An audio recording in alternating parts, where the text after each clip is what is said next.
So, what's up guys? This is me, Engkantadong Bugoy. So, tanghaling tapat.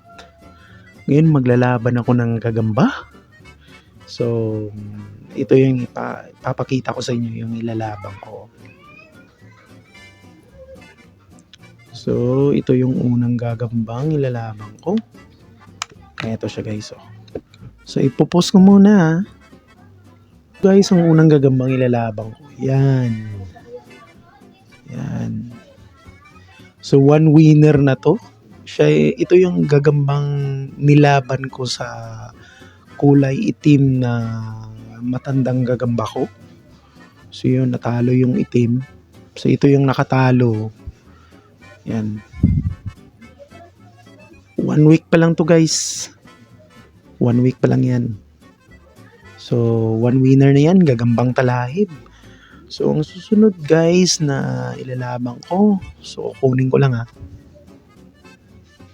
Sandali lang. So, ito yun guys, yung susunod na ilalaban ko. Yan. So, gagambang kawayan yan. Nakita ko yan sa kawayan. So, matanda na rin to. Kasing tanda to ng kulay itim ko na gagamba. So, ngayon yung isa kong gagamba, puro matatanda lahat yung makakalaban niya. So, maganda to guys kasi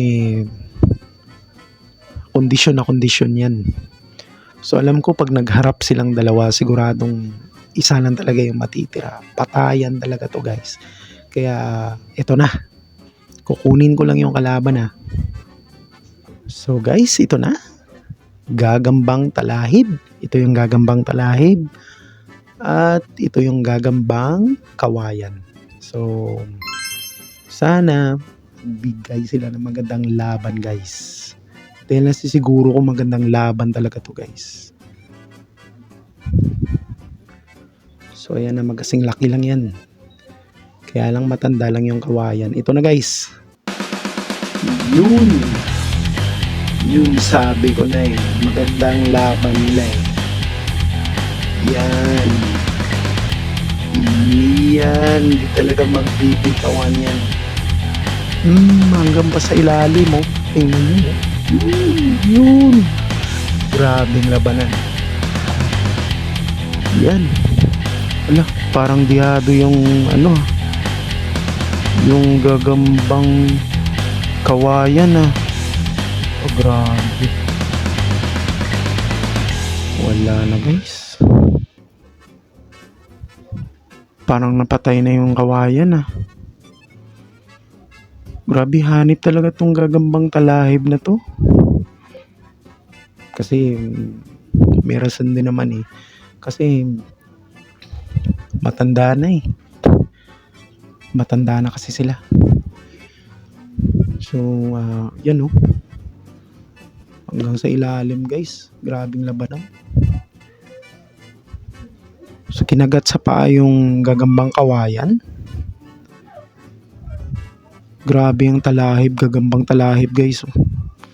Ang tatapang talaga.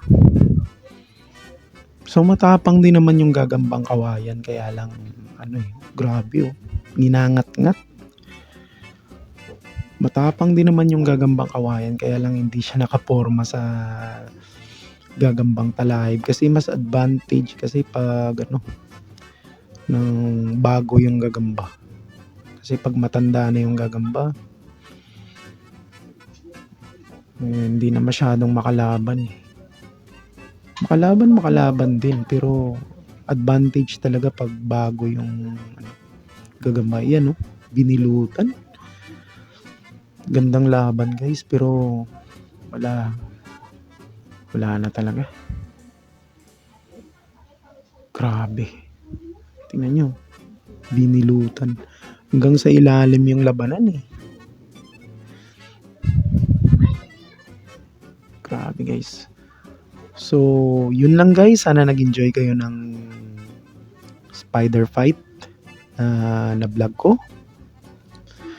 Marami pa akong gagambang ilalaban guys. So, abangan yung susunod ko na upload. So, God bless po. Paalam.